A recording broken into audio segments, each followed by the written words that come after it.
The music stopped the moment Alina Whitmore stepped into the ballroom, and every eye turned toward her worn gray gown. A woman near the fireplace laughed behind her fan, loud enough for the whole room to hear. Another whispered that someone had let a servant wander in by mistake. Alina felt her face burn, but she did not run. She lifted her chin and walked forward, though her legs trembled with every step. Her mother had sewn this dress years ago, and it had been mended so many times that the stitches showed like scars along the seams. She had only come because her father, once a loyal steward to this house, had begged her not to refuse the invitation. He was too ill to attend himself, and she could not bear to disappoint him. Candlelight caught the diamonds and silk around her, making her patched sleeves look even more out of place. A group of young women near the punch table began to giggle, covering their mouths as they stared. Alina kept walking, searching for a quiet corner where she might disappear until it was polite to leave. She counted the minutes in her head, telling herself she only had to survive 1 hour. Just as she reached the edge of the room, a hush spread through the crowd, stranger than the laughter before it. She turned and saw a tall man standing near the entrance, dressed simply but with unmistakable authority. He was not smiling at the joke everyone else found so amusing. His eyes moved past the glittering guests and settled on her, calm and searching, as if he saw something no one else in that room had noticed. Alina lowered her gaze, certain he was about to mock her too, bracing herself for one more cruel remark to end the night. Instead, he crossed the floor directly toward her, his steps unhurried despite the whispers following him. The laughter around her faded into confused silence as people realized where he was headed.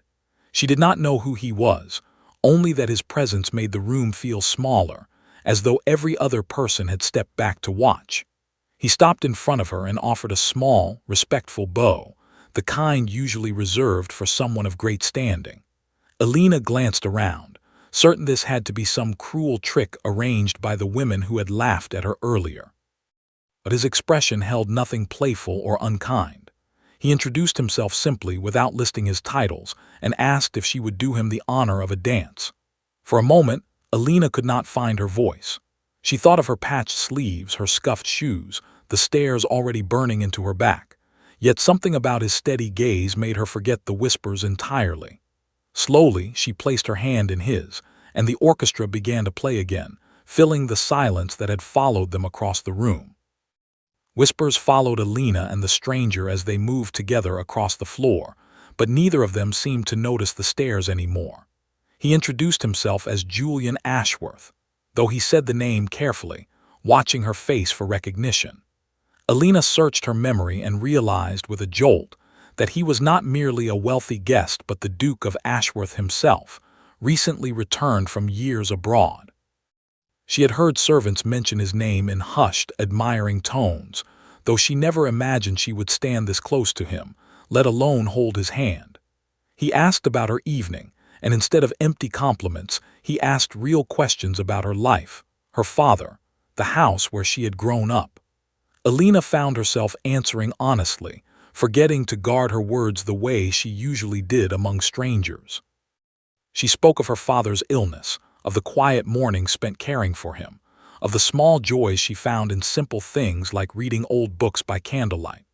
Julian listened as though her words mattered more than anything else being said in that glittering room. When the dance ended, he did not release her hand immediately, and for a moment neither of them moved. Around them, several women exchanged sharp glances, clearly displeased that his attention had settled on someone so plainly dressed. Julian seemed entirely unaware of their disapproval, or perhaps simply unconcerned by it. He asked if he might call on her father soon, to thank him properly for years of loyal service to a family friend. Alina hesitated, unsure if this was ordinary kindness or something else entirely, something she was afraid to name. She agreed, more out of politeness than expectation, certain that once the night ended, he would forget her among the many faces he had met that evening. As the party continued, she noticed him glancing toward her more than once, even while speaking with other guests who clearly wished for his attention. When it was finally time to leave, he walked her to the door himself, ignoring the surprised looks from the hosts. He told her quietly that courage was rare in a room full of people pretending to be brave, and that he had seen more of it in her than anyone else that night. Alina walked home under the stars, replaying his words again and again, unable to decide if she had imagined the warmth in his voice. She told herself it meant nothing, that men like him said kind things without thinking twice about them afterward. Yet something in his steady gaze had felt different, deliberate, as though he truly meant every word he had spoken to her that night. 2 days later, a carriage stopped outside Alina's modest home, drawing curious stares from neighbors who rarely saw such fine horses on their narrow street. A tailor and 2 assistants stepped down, carrying bolts of fabric in colors Alina had never owned in her life.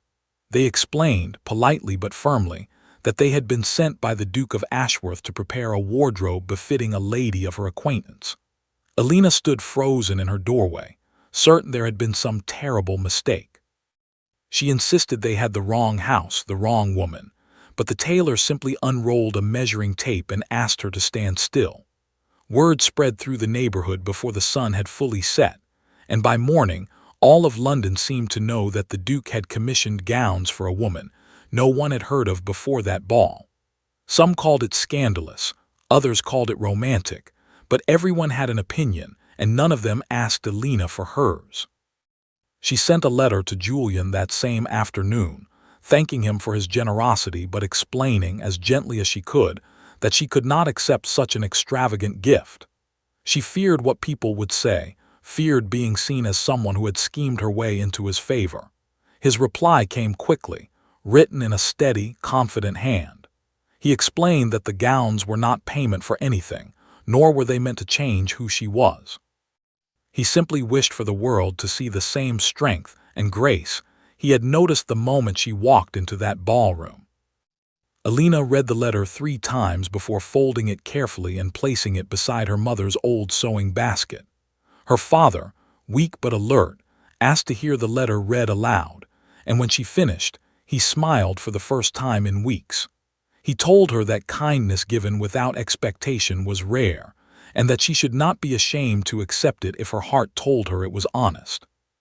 Still uncertain, Alina visited the dressmaker's shop herself the following week, half expecting to find the whole arrangement had been canceled or forgotten. Instead, she found gown after gown prepared specifically with her in mind, each one elegant but never excessive, chosen with a thoughtfulness that surprised her. The dressmaker mentioned, almost in passing, that the Duke had visited personally to select fabrics, insisting on colors that would suit her rather than simply the most expensive available. Alina stood among the silks and soft wool, overwhelmed not by their beauty but by the quiet care behind each choice, wondering for the first time if perhaps this kindness truly was as simple as it seemed. The gossip grew louder each day, twisting kindness into scandal, until Alina barely recognized the story being told about her. Some claimed she had planned the encounter from the start, dressing poorly on purpose to draw sympathy from a wealthy stranger. Others whispered that she had bewitched the Duke somehow, using tricks unbecoming of a respectable woman. Margaret Thorne, one of the loudest voices from that first ball, took every opportunity to spread these rumors further, jealous that a man of Julian's standing had overlooked her in favor of someone with nothing to offer. The rumors soon reached her father's former employer, threatening the small pension that kept food on their table.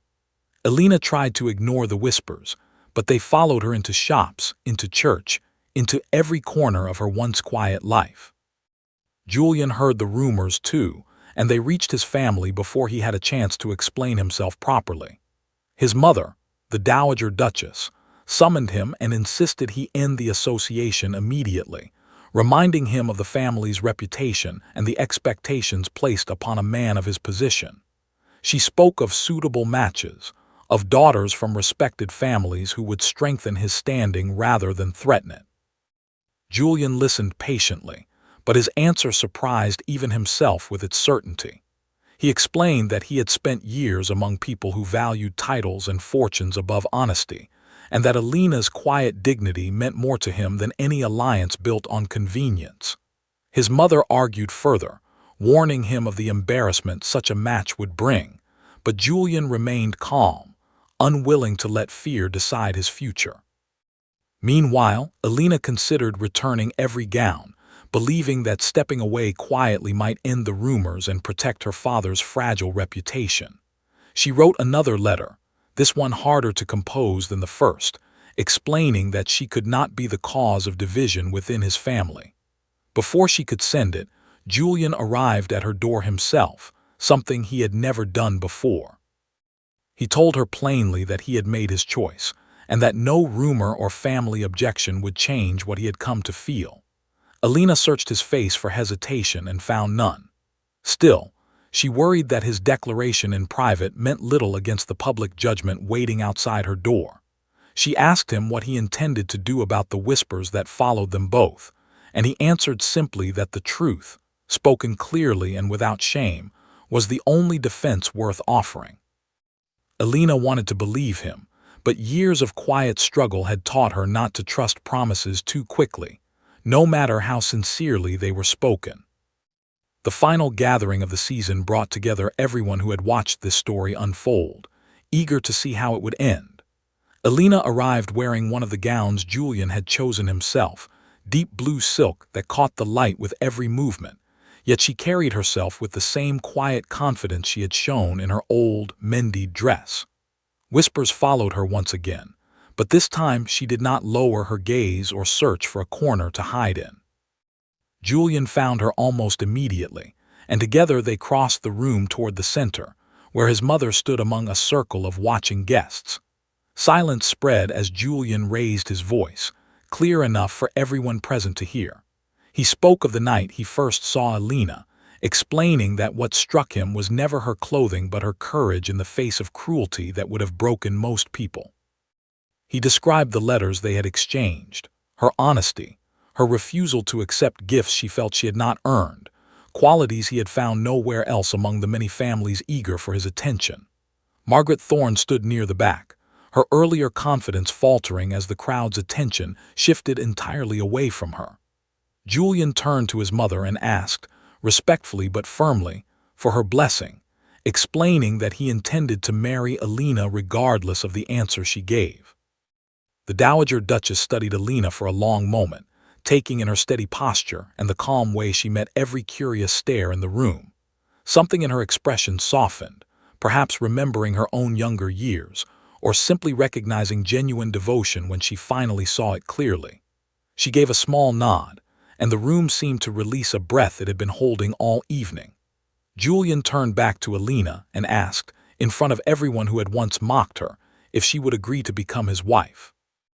Alina thought of her father, waiting at home, and the mended dress still folded carefully in her closet, a reminder of where she had started.